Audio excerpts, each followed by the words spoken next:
नाशिक लोकसभेची महाविकास आघाडीकडनं उमेदवारी ही सिन्नरचे माजी आमदार राजभाऊ वाजे यांना जाहीर करण्यात आली आहे।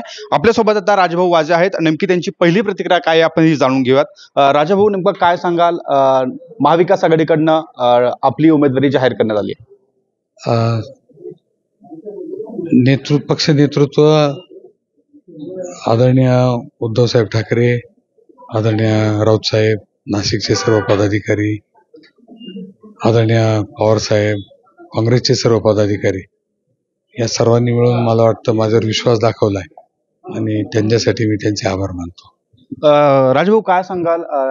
नाशिकमध्ये जर आपण बघितलं तर मागील काळामध्ये मराठा विरुद्ध ओबीसी अशीच लढत अनेकदा आपल्याला पाहायला मिळते। यंदा देखील आपल्याला उमेदवारीतून हेच चित्र सध्या बघायला मिळतंय। छगन भुजबळ यांची देखील महायुतीकडनं उमेदवारी निश्चित असल्याचं देखील बोललं जातं।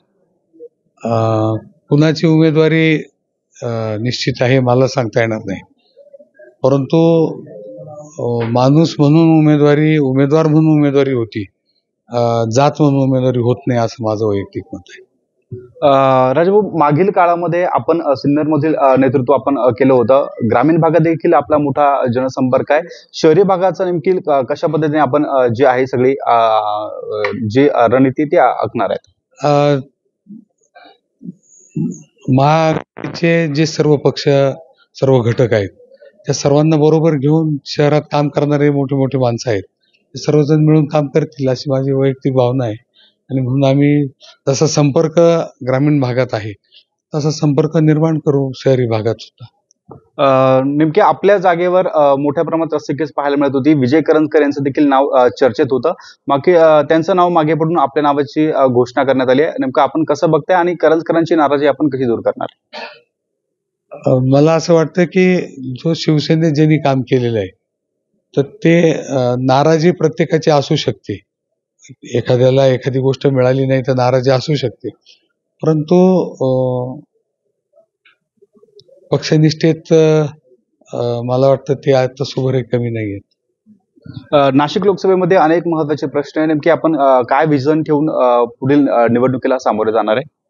मला असं वाटतं की आपण जो प्रश्न करताय, प्रत्येक जण प्रश्न विचारतो ओबीसी, मराठा, मला वाटतं की जी सामाजिक वीण आहे ही सामाजिक वीण चांगली राहून एक चांगलं वातावरण मतदारसंघात राहून मग विकास व्हावा ही त्यामागचं माझी वैयक्तिक भावना आहे। मराठा मतांचा टक्का जर बघितला तर तो मोठ्या प्रमाणात आहे। आपण देखील मराठा आहेत, मात्र जर बघितलं तर या संपूर्ण मराठा मतांचा जर विचार केला तर हे मतं आपण आपल्याकडे वळवण्यासाठी नेमका काय प्रयत्न करणार? मी तेच सांगतोय की मी कोणत्याही जातीच्या प्रमाणे कधी काम केलेलं नाही। सर्वांना बरोबर घेऊन जायची माझी कायमची पद्धत आहे आणि त्याच पद्धतीने मी इथून पुढे काम करणार आहे। आपण बघू शकतो की मोठ्या प्रमाणात जरी नाशिकचं जर राजकीय गणित हे जर वेगळं असेल तर सर्वसामान्यांच्या प्रश्नांसाठी लढत राहणार आणि त्याच हेतून ही निवडणुकीला सामोरं जाणार असल्याची प्रतिक्रिया यावेळी राजभाऊ वाजे यांनी दिली आहे। महाराष्ट्र टाइम ऑनलाईनसाठी शुभम बोडके, नाशिक।